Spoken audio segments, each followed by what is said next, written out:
الحمد لله أشهد أن لا إله إلا الله وحده لا شريك له وأشهد أن محمدا عبده ورسوله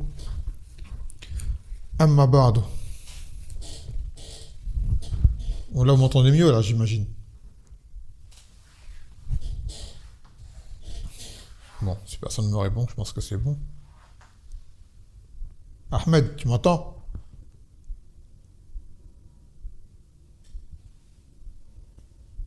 Tu m'entends pas? Ah, c'est bon. Barakallahu fik. طيب.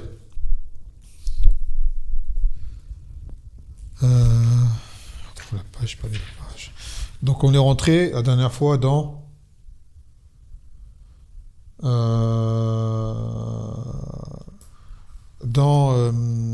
Bab el-Afkar. Wa alaykoum salam. Dans les afkar à faire en différentes occasions. On avait commencé par prendre le zikr à faire avant de dormir au réveil. On avait dit Allahumma bismika amutu wa ahya, en mettant la main sous la main droite sous la joue et en dormant sur le côté. Et au réveil, alhamdulillah allazi ahyana ba'd ma amatana wa ilayhi al-nushur.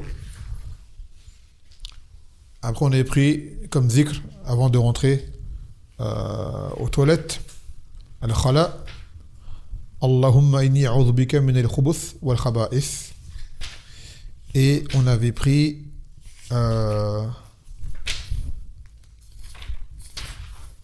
troisième.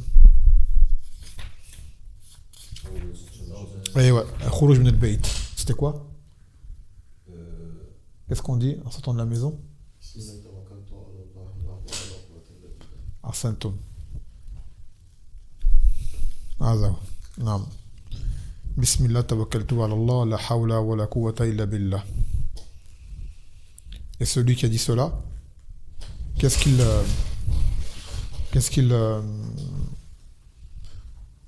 qu'il obtient?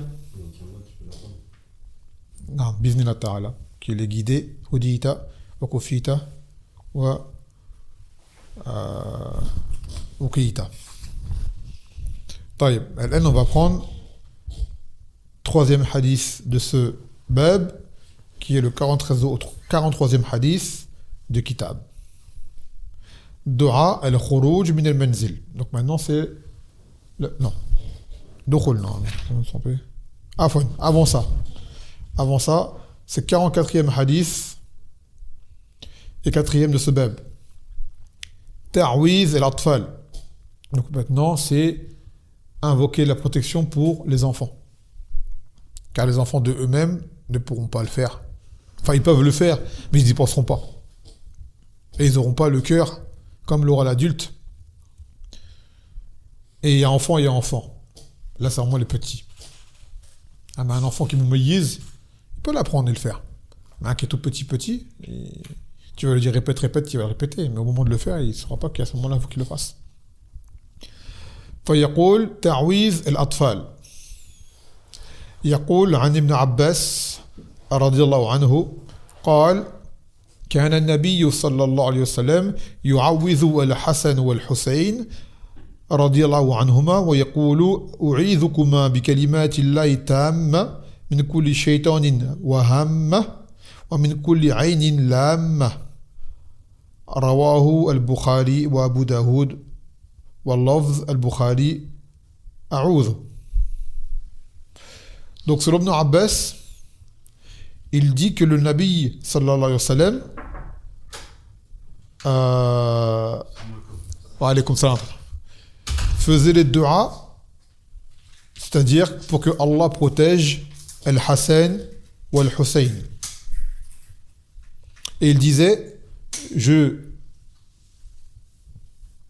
recherche protection pour vous, je vous mets sous la protection des paroles d'Allah, paroles complètes, de tout shaitan. Et hamma, c'est tout ce qui est animal nuisible. D'accord?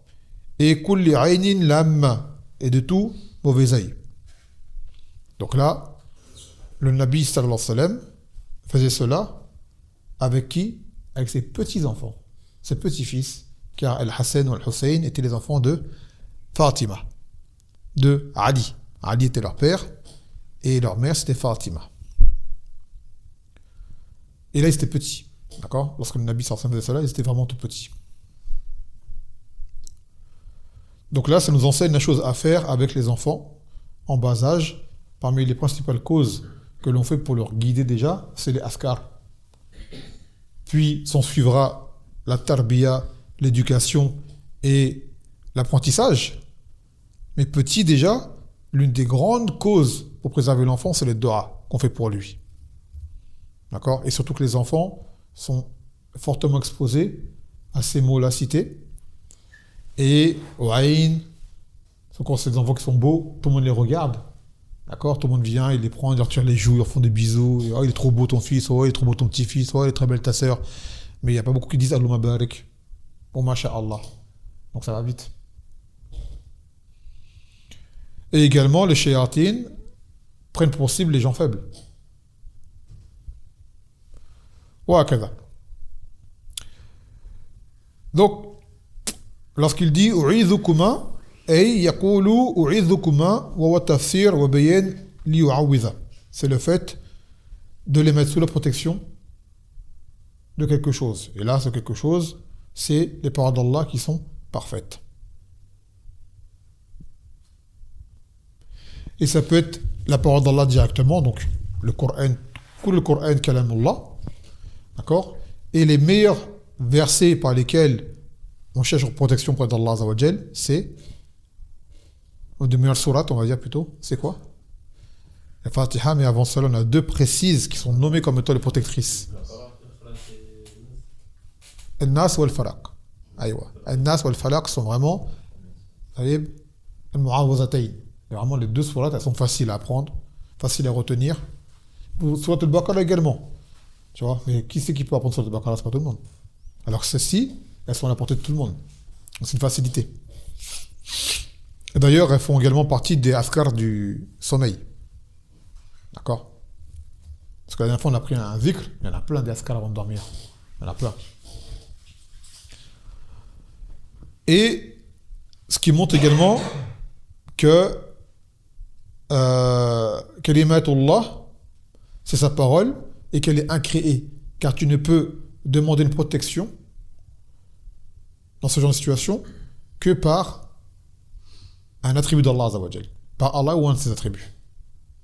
Al-tawassul bi asma'i wa sifatihi. L'attribut en lui-même n'agit pas, mais tu intercèdes auprès d'Allah par un de ses attributs ou par un de ses noms. Azza. Et si jamais la parole d'Allah était créée, on n'aurait pas le droit de faire le ta'awuz bihi. On ne pourrait pas chercher protection. D'accord? Donc il dit tam, complète, c'est-à-dire des paroles complètes d'Allah Azza wa Jal, et bénéfiques, et qui guérissent, et qui sont mubaraka. Min kulli shaytan.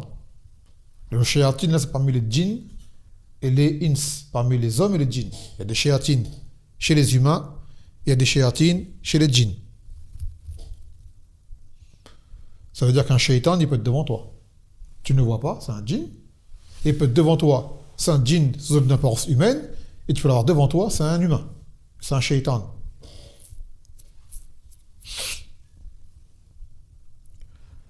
وقال وهم الهم إحدى الهوام والذوات السموم كالحية والعقرب ونحوهما وقيل المراد هنا كل نسمة تهم بالسوء. Donc là, ce qu'il dit الهم, je cherche refuge par les paroles d'Allah parfaites contre les shayatines, ins humains, et hamma, ce sont les choses, créatures comme les bêtes nuisibles, serpents, scorpions, araignées venimeuses ou autres. D'accord? Les animaux qui peuvent te nuire. Et comme on l'expliquait ici, c'est vrai que tu n'as pas de grande probabilité de trouver un serpent à Paris, chez toi, ou un scorpion, mais il y a d'autres animaux qui peuvent te nuire. Exemple, quel animal? Un chien? Un chien? La souris, généralement, elle te fait peur, mais elle te fait rien. Tu vois, tu le vois courir, tu vois les rats, ils courent devant toi, mais généralement, le rat, il va pas te faire grand-chose. Alors qu'un serpent, il peut être, tu vois, s'il te mord, un scorpion, ouais, un rat. Bon, tu me dis, il y a des rats, ils peuvent te mordre. Mais bon, voilà, quoi. Mais par exemple, tu as plus de chances de te faire mordre par un chien que par un rat dans les rues de Paris. D'accord? C'est fréquent, d'ailleurs. Et autres. وقال عين لام. Là, c'est les mauvais œils. Car le mauvais œil existe. D'accord? Ce mauvais œil, il existe. Et pour s'en protéger, c'est les askar, le zikr que l'on fait. De façon générale, tout au long de la journée, et principalement ceux du matin, askar al-sabah, et ceux de fin de journée, askar al-masa. C'est pour ça que vous dites que c'est très important d'apprendre ces choses-là, car elles protègent de bien des maux qu'on ne voit pas et qu'on ne réalise pas. Et c'est des actes faciles à faire. C'est des choses faciles à faire. Prendre un zikr, tu prends ton petit livret, tu apprends tes askar, tu en apprends un par jour, ainsi de suite. Et voilà, qu'en une semaine, machallah, t'as une forteresse. Il y a le Hisn al-Muslim d'ailleurs. C'est un livre où il y a les askar qui s'appelle le Hisn al-Muslim, c'est la forteresse des musulmans. Tu en as plein des kutub dans les askar. Parmi eux, certains qui sont authentiques, d'autres qui ne le sont pas. Prends les plus authentiques. D'accord? Et plus tu en auras, et plus tu auras, c'est comme si tu avais un mur épais de ta forteresse qui te protège. Plus tu fais de askar avec le cœur qui est, et plus tu as de protection. Et c'est des actes qui sont faciles à faire. Mais ils sont trop négligés. C'est trop pris à la légère. Les gens prennent trop à la légère ce genre de choses. Et ça vient dans le kitab par la suite, les askar à d'autres moments, après les salawats, avant de manger, ainsi de suite. À différentes occasions dans la journée, dans notre vie, on a des askar à faire. C'est pour nous protéger et en même temps c'est un rappel d'Allah Azza wa Jal. Et c'est une ibada, on prend des récompenses. يقول الشرح الإجمالي. Donc maintenant l'explication générale. كان النبي صلى الله عليه وسلم يحصن أولاد ابنته الحسن والحسين من العين والشياطين والحشرات المؤذية لما فيها من الضرر ويحرزهم بهذه التعويذة التي كان إبراهيم عليه الصلاة والسلام يعوذ بها إسماعيل وإسحاق عليهما السلام ويتعوذ بكلمات الله وكلام الله غير مخلوق ولهذا وصفها بالتام وعدم النقص. Donc le Nabi sallallahu alayhi wa sallam avait pour habitude d'invoquer pour ses petits-enfants, les enfants de Fatima, de rechercher protection pour eux par les paroles d'Allah Azza wa Jal contre le mal des shayatines, des insectes ou autres animaux venimeux et autres, d'accord? Et c'est une chose également que faisait Ibrahim alayhi salam avec ses fils Ismaïl et Ishaq. Qui est le premier des deux? Ismaïl, Ahsant. Dans des places de Yahoud. Le premier des deux fils d'Ibrahim, c'est Ismaïl. C'est pas Ishaq. Et c'est lui le Zabih. Celui que Ibrahim a reçu l'ordre d'égorger, c'était Ismaïl et pas Ishaq. Parce que les Yahoud veulent se l'approprier. D'accord? Parce qu'ils savent qu'Ismaïl, c'est lui qui a la descendance des Arabes, et entre autres le Nabi sallallahu alayhi wa sallam. يقول وطريقة ذلك أن يدعو لهم أو يقرأ هذا الذكر وينفث في كفيه ويمسح على الطفل. Donc il a dit comment on fait pour agir de la sorte. Tu invoques tout simplement pour eux. D'accord? Ainsi de suite. Ou alors tu peux le faire en lisant, en crachotant sur tes mains et en essuyant l'enfant. D'accord? Tu l'essuies l'enfant. C'est une ruqya. Les gens pensent que le ruqya c'est forcément les sourates al-Baqara, les longues sourates. Non. Les ruqya ça peut être avec des askar seulement. Les sourates al-Nas, al-Falaq, al-Fatiha, yakfi. D'accord? Si la personne elle a un tawakkul qui est fort, un iman qui est fort, et un espoir en Allah Azza wa Jal qui est fort, ça lui suffit. C'est pas la peine de ramener un raqi du Maroc ou d'Algérie, je ne sais où, l'accueillir à une limousine tapis rouge pour qu'il fasse une ruqya, il n'y a pas que plein d'argent et toi t'es encore malade. Ou alors t'es guéri, tu crois qu'il a des pouvoirs cet homme-là. Là t'es encore plus malade, parce qu'avant tu étais malade d'un mince, là t'es peut-être malade d'un shirk. Ce qui est pire encore. Donc les choses liées à la ruqya, il ne faut pas les exagérer. À la base c'est un remède, on a des asbab, on sait comment le faire, et le cœur doit s'accrocher à Allah, pas aux créatures. Maintenant, c'est permis de demander à quelqu'un qui fasse ruqya, qui est expérimenté, qui sait quoi lire, qui sait comment se comporter, ainsi de suite. Parce que t'en as, ils font... C'est du cinéma, c'est des mises en scène. D'accord? Et ainsi de suite. Pour que ça se passe bien, et surtout un raqi qui te rappelle cela. Quand il fait ruqya, il te rappelle. Il dit, moi, je ne fais rien. Je lis le Coran parce que toi, tu connais pas bien le Coran, ou tu prononces mal peut-être, kaza, mais en réalité, c'est Allah qui guérit. Ce n'est pas moi qui guéris. Et ainsi de suite. Et surtout, c'est pas un businessman qui vient pour prendre ton argent. Après, il te vend un tas de produits. Tiens, j'ai tel produit, si tu veux, vends ça. Une autre dans laquelle il a récité, il la vend 100 € la bouteille. Mathalan. Ça, c'est abus de confiance. C'est tellement dans le désespoir face à sa maladie que, voilà, les gens, quand ils sont malades, ils sont prêts à dépenser tout leur argent pour se faire guérir. Donc, demain, tu lui dis, t'as un mess, t'as un sihr, t'as un djinn, il va dire, ouais, t'as 4 djinns en toi, t'as un tel. Il te fait trop peur, il dit, ouais, et si tu bois ça, c'est une cause de guérison. 100 € la bouteille. Bouteille de cristalline, il a fait un tiha dedans et il te la vend 100 €. Tu vois.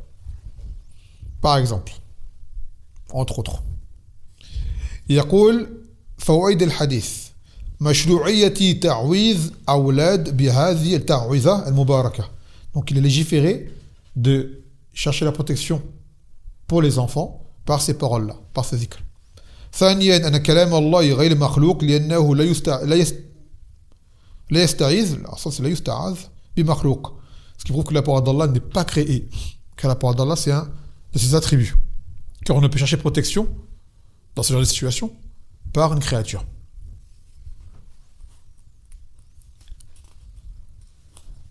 ثالثا أن هذه التعويذة تدفع أو تدفع بها العين قبل وقوعها.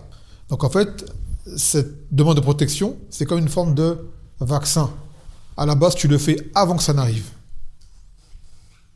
D'accord? Tu le fais avant que ça n'arrive. C'est-à-dire, le but, c'est de quoi? C'est d'empêcher que cela arrive. Et non pas de faire en sorte que cela parte.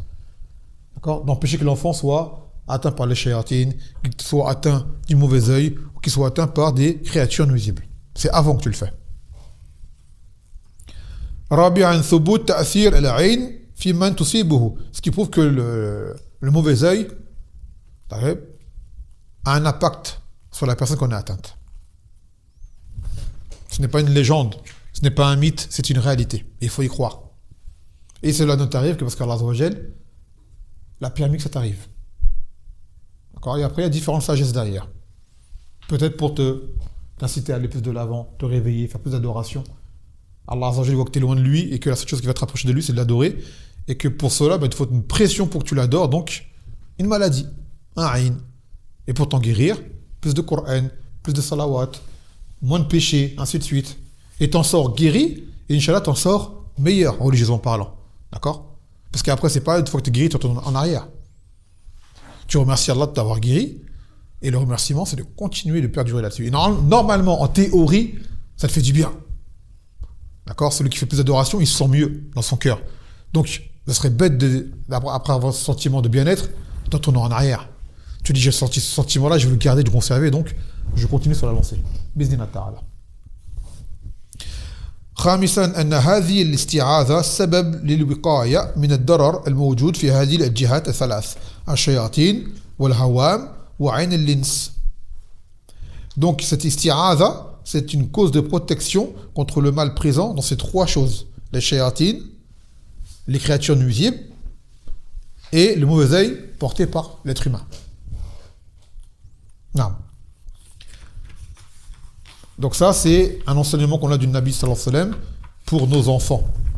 Et sachez une chose, cela est ce qu'il y a de plus important pour eux, puisque ce que les gens aujourd'hui ont mis devant l'enfant comme son cursus scolaire et je ne sais quoi. Ça, c'est plus important encore.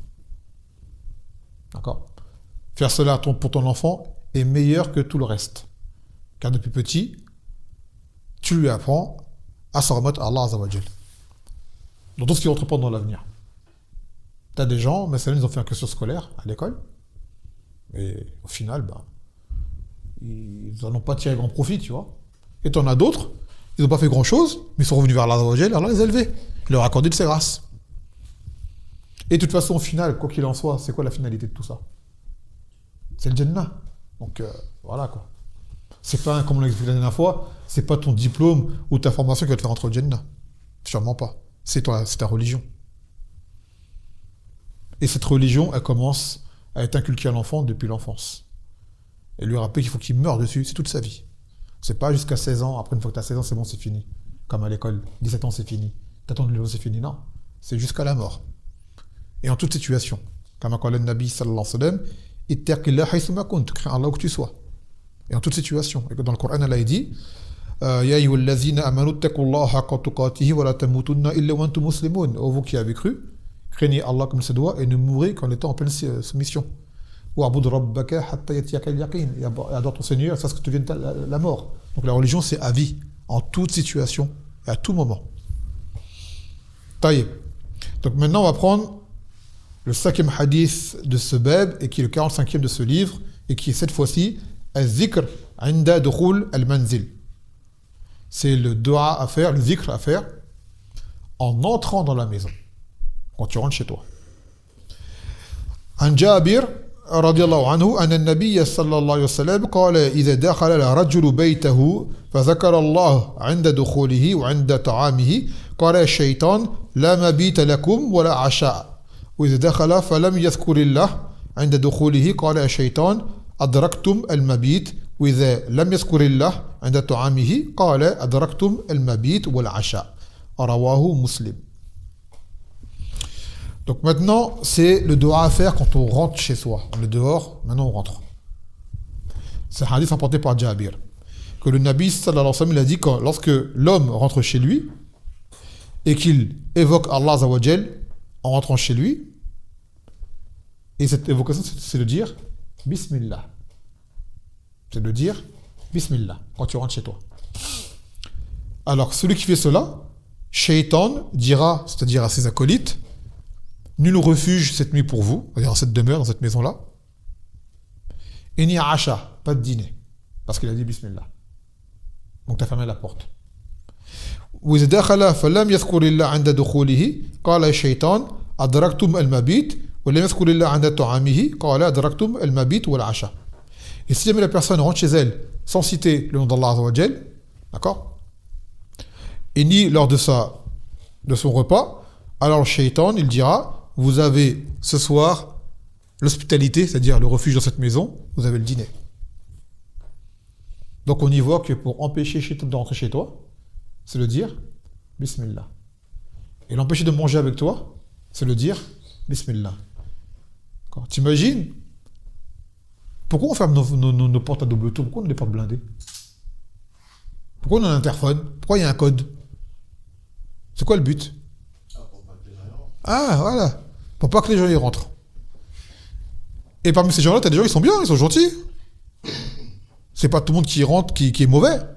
Mais de façon générale, tu dis, je veux pas qu'il y ait un inconnu qui rentre chez moi. Là, t'as ton pire ennemi là, qui peut rentrer chez toi, là, avec toi. Là. C'est pas avec l'interphone que tu vas le bloquer. C'est pas avec la porte blindée que tu vas le bloquer. C'est pas avec le Judas que tu vas voir qui est derrière la porte. C'est en évoquant le nom d'Allah Azza wa Jal que tu vas l'empêcher d'entrer chez toi. D'accord? Et c'est en évoquant le nom d'Allah Azza wa Jal quand tu vas manger que tu vas l'empêcher de se nourrir. Parce que là, en faisant ça, tu nourris ton pire ennemi. C'est-à-dire, tu le nourris pour qu'il te nuise. Tu le rentres chez toi pour qu'il te nuise. Pourquoi? Parce que tu n'as pas évoqué le nom d'Allah Azza wa Jal en rentrant chez toi ni avant de manger. Et c'est très simple à faire. Tu rentres, tu dis Bismillah. Et avant de manger, c'est simple, tu dis Bismillah. Tout simplement. Et ça accroche ton cœur à Allah Azza wa Jal en toute situation. Donc là, dans le hadith, il dit Iza dakhala ar-rajulu. Quand l'homme rentre chez lui. Là, c'est Bab al-Taghrib. Il dit l'homme, ça va là pour tout le monde, même pour la femme. D'accord? La femme aussi, quand elle rentre chez elle. Tout ça, c'est pareil pour la femme. Il n'y a pas de différence. Le terme est venu pour homme, pour généraliser. Mais la femme est concernée par ce jugement-là. Et même ton enfant, depuis petit, tu lui apprends à faire cela. Tu lui apprends à dire Bismillah quand il rentre chez lui, comme ça, il s'y habitue. Et après, plus tard, ça devient un automatisme. D'accord? Ça devient automatique.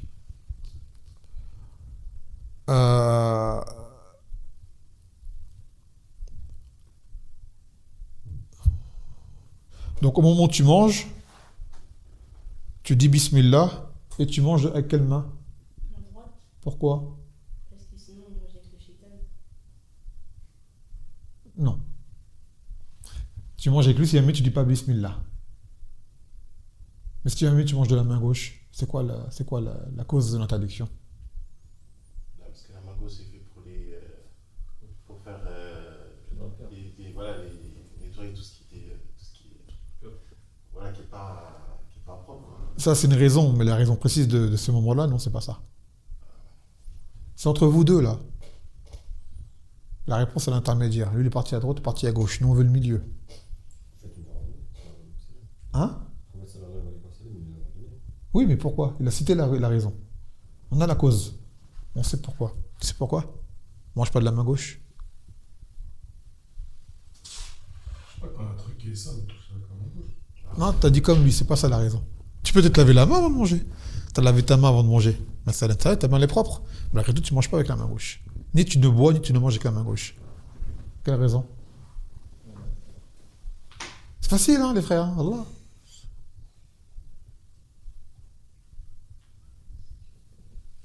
Et quand on doit se laver les parties intimes, c'est dans la gauche. Oui, entre autres. Mais c'est pas ça la raison qui t'empêche de manger. Non. Tu lèves ta main.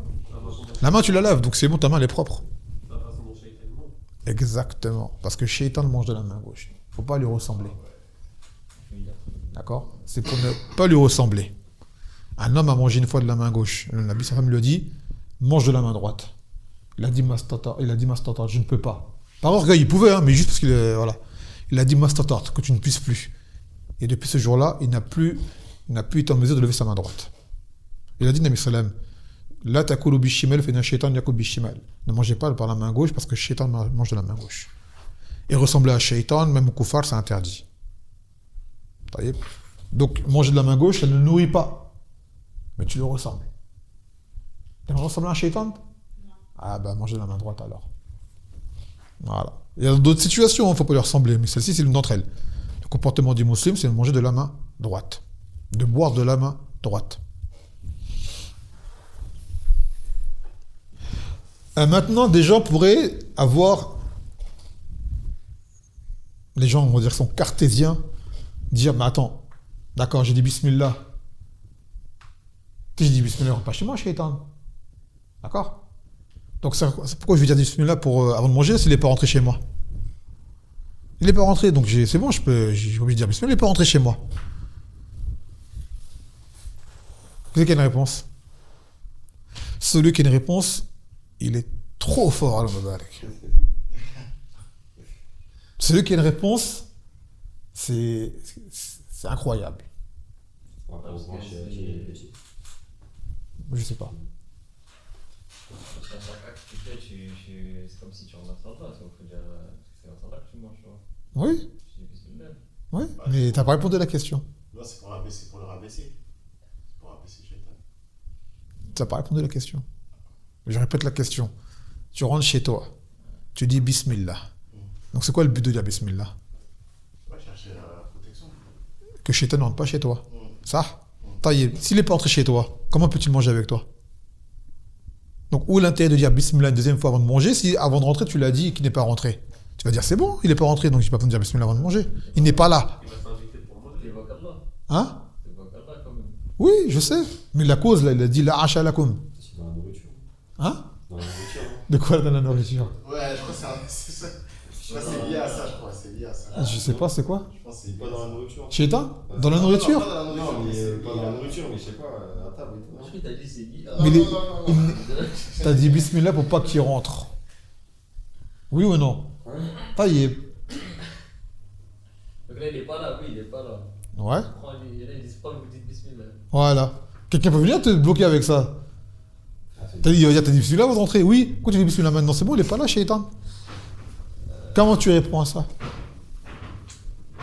Il y en a toujours. Ah, mais non, mais ça, parce que ça. De base, ouais, Ahsant. Il y a toujours un shaitan avec toi.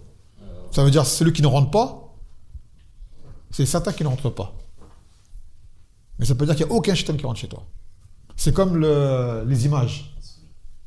Les images, quand le Nabi sallallahu alayhi wa sallam, la tadkhulu al-malaika baytan fiya kalb Wasura, que les anges n'entrent pas dans une maison dans laquelle il y a un chien ou une image figurée. Tout ce qui est photo, dessin, la télé, tout ce qui s'ensuit.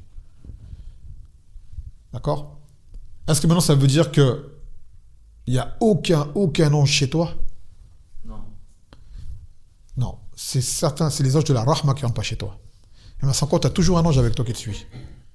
Ceux qui écrivent tes actes, c'est qui? Là, les anges. Les anges. Ils sont tout le temps avec toi, quoi que tu fasses. D'accord? Donc lui, ça ne l'empêche pas de rentrer. Ce hadith-là concerne des anges en particulier, qui sont des anges qui apportent une Rahma dans ta maison. Tu as besoin de ces anges-là. Et bien toi, avec ces images-là où le chien, tu les fais fuir. Ils ne rentrent pas chez toi. Donc attends pas à avoir une maison où il se passe beaucoup de bien. D'accord? Et bien les shayatines, kazalik, qui ne mangent pas, c'est une raison. Sinon en réalité, c'est pas ça que la réponse que j'attendais. Mais ça c'en est une. Que tu as tout le temps shaitan avec toi. D'accord? L'autre raison, c'est quoi? L'autre réponse, c'est quoi? C'est Allah Alam. Il y a des choses qui sont liées aux choses de l'invisible, on n'a pas de réponse. Et que des fois, Allah Azzawajal, dans sa religion, met des choses comme ça pour tester qui va croire et qui va vouloir un 1 plus 1 égale 2. Il va jouer le cartésien. Non, si j'ai pas une réponse logique, j'accepte pas. On dit dans la religion, il y a plein de points comme ça où la raison ne rentre pas. Tu as un hadith qui est authentique, tu as un verset qui est authentique, là, c'est réglé. Un exemple de cela qu'on cite souvent. Et les avis sont sur les chaussettes. Ah oui, c'est vrai. Oui, il y a ça, mais j'ai trouvé quelque chose de plus flagrant. Masalan, que il y a des choses que Allah Azzawajal peut faire que tu ne vois pas, que tu n'entends pas, et pourtant voilà. Masalan, Ya'juj et Ma'juj, qu'on appelle Gog et Magog. D'accord? Ils sont sur Terre ou pas? Oui. Ils sont combien? Alors là, on ne peut pas les compter. Ils sont très nombreux. Ils sont où? Ouais, Cachés sur, il y en a, ils disent, derrière un mur.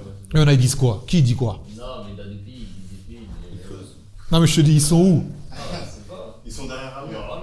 On n'est pas censé avoir des satellites? Ils sont normalement. On n'est pas censé avoir des appareils qui font des sondes sous-terrestres? On n'est pas censé aller dans les abysses océaniques? Ils sont où? On ne sait pas. Ils sont là pourtant. Et ils sont de plus en plus nombreux. Parce qu'ils se reproduisent. Sinon, depuis le temps, ils seraient exterminés, il n'y aurait plus personne. Depuis avant le Nabi, sallallahu alayhi wa sallam, ils sont là. Depuis l'époque de Zulkarnayn. Je ne sais pas c'était quand. Donc c'était il y a longtemps. Alors qu'ils sont encore là, donc ils se reproduisent. Et ils vont sortir à la fin des temps et ils vont tout raser sur leur chemin. Tel point qu'il y a un endroit, il y a un lac, ils vont boire, il n'y aura plus rien. Tibériade. Tu vois? C'est? Tibériade, non. J'ai oublié le nom du lac. Ouais, si c'est Tibériade. En tout cas, tout ça pour dire. Et il a dit le Nabi sallallahu alayhi wa sallam par rapport aux Sahaba, pour un d'entre vous, le Sahaba, il y en a 1000 de eux. Pour un Sahabi, il y a 1000 hommes de Yajuj et Ma'juj. Les Sahaba, ils étaient des centaines de milliers. Donc imagine-toi. Et c'était à son époque. Donc combien ils sont aujourd'hui? Et pourtant, on les a vus quelque part. De quoi ils se nourrissent? Ce sont des êtres humains. C'est pas des djinns. Ils mangent. Oui ou non? Ils s'habillent, ils ont les choses des êtres humains. Comment ils font tout ça? Qu'est-ce qu'ils mangent? Quels animaux ils mangent? Où est-ce qu'ils vivent? Tu vois? On ne sait pas. C'est pour ça que je vous dis ça pour fermer les portes à certaines questions. Dans la religion, on est là pour croire. Même ce qu'on ne voit pas et même ce qu'on ne conçoit pas. Si on a un verset qui est clair, qu'on a un hadith qui est clair, et qu'on n'a pas un autre hadith qui l'explique ou quoi, Sami'na wa ata'na. On a entendu, nous avons obéi. Ça y est. Donc, les choses de l'invisible, on évite de rentrer la tête dedans parce qu'on va se perdre. Ça nous dépasse. On fait ce qu'on a dit de faire. Avant de manger, tu dis Bismillah. Que tu l'aies dit avant de rentrer chez toi ou pas. Avant de manger, tu dis Bismillah. Non.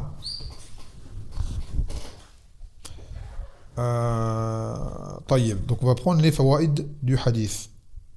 Non, j'ai perdu la page.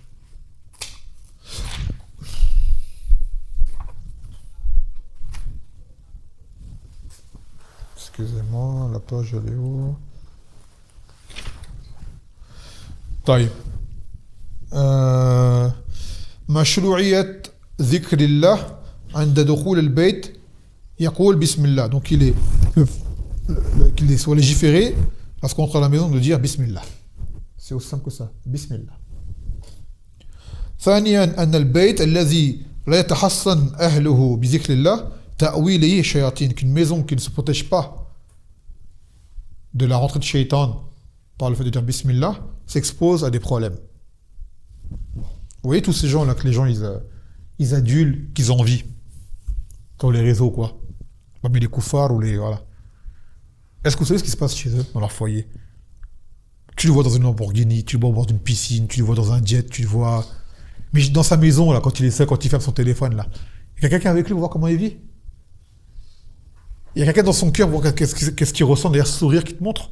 Quelqu'un? Il n'y a personne. Il n'y a que Allah qui sait. Mais nous, avec les adilets qu'on a, on sait que ces gens-là, ils ne sont pas heureux. Donc, il ne faut pas les envier. Il n'y a pas lieu de les envier, ces gens-là. Ils ont la pire des vies. Ils n'ont pas de foi. Et ceux qui sont des croyants pareils mieux, parce qu'il y en a, c'est des musulmans, la foi, elle est faible à cause des marasses qu'ils font. Donc, n'envie pas ces gens-là. T'as rien à leur envier. Leur Lamborghini ne va pas les rentrer au paradis. Leur piscine ne va pas les rentrer au paradis. Au contraire, ils font des péchés pour obtenir cela en général. Tu vois? Tu les vois adulés par des gens et qu'Allah ne les aime pas. Comment tu peux aimer quelqu'un qu'Allah n'aime pas? C'est pas possible en tant que croyant. Tu ne peux aimer que celui qu'Allah il aime et tu dois détester celui qu'Allah déteste. Et Allah n'aime que les gens qui l'obéissent et qui croient en lui. Et plus tu obéis à Allah, plus Allah il va t'aimer. Et moins tu veux l'obéir, moins il va t'aimer. Et bien toi, avec les gens, tu dois agir pareil. Donc tous ces gens-là que tu vois qu'on te met devant toi, là, hein, comme référence, qui qu'ils soient, c'est pas des gens à aimer. Et c'est pas des gens qui vont t'aider à t'approcher d'Allah Azzawajal. Là, c'est pas eux. Si tu veux des gens qui vont t'aider à te rapprocher, c'est des gens qui t'y appellent concrètement. Entre autres les savants et les gens affiliés à la science et à la droiture, ainsi de suite. Aujourd'hui, c'est des gens, les gens, ils les trouvent lourds, ils sont rabat-joie, ils troublent fête, ou quoi. Mais on n'est pas là pour faire la fête. Je n'ai pas créé dans le Coran, il a bien dit qu'il nous a créé pourquoi? Pour qu'on l'adore, pas pour faire la fête. Les gens qui font la fête, qu'est-ce qu'ils veulent? Ils veulent oublier. Alors que nous, on doit se rappeler. C'est le contraire. On doit se rappeler ça. Pourquoi on fait tous ces askars? C'est pour se rappeler. Et eux, qu'est-ce qu'ils veulent? C'est oublier. Les gens, pourquoi ils boivent de l'alcool? Parce que c'est un bon goût? Non. Parce que ça fait perdre la raison. Et même te disent, quand j'ai bu, je me lâche. C'est-à-dire, j'ai plus de retenue. Alors que nous, l'islam t'appelle à avoir quoi? De la retenue. Ne fais pas ce que tu veux, justement. Pas dans tous les sens. Pourquoi les gens, ils se droguent? C'est pour les mêmes raisons. Pour oublier, pour se lâcher. Pour planer, c'est-à-dire sortir de la réalité. C'est-à-dire, c'est comme si tu disais, le monde d'Allah, je vais en sortir un temps, voire oublié. Mais quand il revient, c'est chaud. Tu vois? Le réveil, il est dur. La réalité, elle est dure. Et la plus dure des réalités, c'est laquelle? Lorsque la mort, elle vient. Et que les deux anges y viennent. Et dans ta tombe, ils t'interrogent. Là, c'est la vraie redescente, là. Et ceux, justement, qui sont rappelés dans ce bas monde, avant que ce moment ne vienne, eux, ils seront heureux. Vous savez, les koufars, entre autres, ils te diront même pas « je veux rentrer au paradis ». Quand ils seront jugés et qu'ils sauront quelle est leur destination. Ils te diront pas « je veux rentrer au paradis ». Ils diront « ya laytani kuntu turaba ». Preuve de moi que je n'étais de la poussière. C'est-à-dire, c'est même pas le paradis que je veux, si je veux pas aller en enfer. J'aurais préféré ne même pas exister. Parce que quelqu'un pourrait dire « je veux le paradis ». Il veut même pas, tellement il sait c'est quoi qu'il attend après. Il dit « c'est même pas le paradis que je veux, c'est je veux même plus exister ». C'est-à-dire j'aurais préféré être un chien. Tu vois, être un chien, être un pigeon, être un ver, être un escargot, être un animal ou une créature qui ne sera pas jugée et qui n'ira pas en enfer. D'accord? Ça veut dire que même ces choses-là que tu vois là dans la rue, là, un excrément de chien aura moins à perdre qu'un kafir le yawm al-qiyamah. Parce que l'excrément de chien va disparaître, il n'y a rien. Donc le kafir, il va aller en enfer, éternellement. Donc il a dit, donc, comme dans le Coran, Ya laytani kuntu turaba. Pauvre de moi que je n'ai été de la terre, de la poussière. Parce que c'est ce qu'il attend. Et là, c'est le feu éternel. Et même ça, pareil, quand on parle de feu éternel, quand on médite, on a du mal à concevoir éternel. Parce que c'est une chose que dans notre esprit, ça ne rentre pas éternel. Mais on sait ça veut dire quoi éternel? On y croit. On y croit. Comme le Jannah, le plaisir éternel. On y croit. Est-ce qu'on peut le concevoir? On ne peut pas le concevoir. Mais on sait ce que ça veut dire. Et on doit y croire, et on doit œuvrer pour cela, pour entrer au Jannah. Une entrée éternelle, et éviter de rentrer au feu. Même une entrée temporaire. Ne pas entrer au feu du tout. Et encore pire, en une entrée éternelle. Comme c'est le cas des kuffars. والعياذ بالله. يقول مشروعية ذكر الله عند الطعام ça on l'a dit. أن الشيطان إنما يتمكن من الطعام إذا لم يذكر اسم الله عليه. Que le shaitan peut se permettre de manger de ta nourriture à quel moment? Si tu ne cites pas le nom d'Allah Azza wa Jal. Il mange avec toi. يقول أن التسمية طاردة للشيطان منيعة له من دخول المنزل ومن المشاركة في الطعام والشراب. Et que le fait de nommer Allah Azza wa Jal, cela ça expulse Shaitan. Il ne rentre pas chez toi et ne mange pas avec toi. Quand tu l'as, voilà. Avec un simple zikr, il n'y a pas de choses à faire. Hein. Ça ne demande pas d'être quelqu'un de physiquement. Il n'y a pas de combat physique. C'est un zikr. C'est un zikr. Parce que lorsque Shaitan rentre chez toi, crois-moi bien que ta maison, ça devient, on peut dire le terme sur terre, ça devient infernal chez toi. Que des problèmes dans ta maison. Peut-être même tu ne veux même pas rentrer chez toi. Et tu as beau avoir la maison la plus luxueuse qui soit. Hein. Quand le Shaitan est chez toi, mon frère, tu vis une vie infernale sur terre. Tu as beau avoir toutes les richesses, avoir la santé, ce que tu veux, tu n'as pas la foi, tu n'as pas la sincérité, tu n'as pas le rahmat d'Allah Azza wa Jal, ta vie, elle est horrible. Elle est horrible. Et les gens compensent cette horreur par les biens mondains. Mais en réalité, comme on le dit souvent, c'est de mettre un pansement sur une plaie ensanglantée. Le pansement ne guérit pas. Il fait que quoi? Absorber le sang il coule, il absorbe jusqu'au jour où ça tient plus, le pansement il tombe et là, le sang il coule. C'est tout. Alors qu'à la base, il faut faire quoi? Cautériser, désinfecter, et ainsi de suite. Ah ben oui, mettre un pansement sur une plaie ensanglantée, ça sert à rien.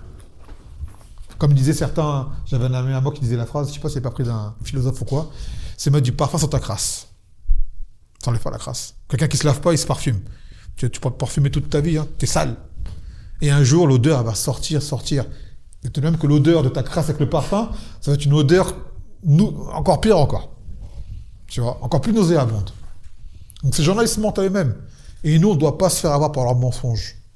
On doit rester éveillé et ne pas se faire avoir par leurs mensonges. Car Allah Azza t'a élevé par l'islam, par la croyance, ne te rabaisse pas au niveau de ces gens-là.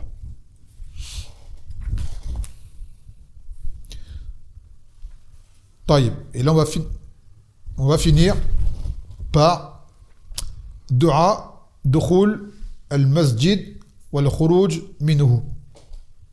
Donc maintenant, c'est l'invocation pour rentrer au masjid et l'invocation que l'on fait en sortant du masjid. Car nous, les hommes, nous sommes amenés à nous rendre au masjid. D'accord? À la base, c'est si ce masjid est à proximité de chez nous, d'une distance accessible, c'est 5 fois par jour. Pour chaque salawat. Donc on rentre, on sort. On rentre, on sort. On rentre, on sort.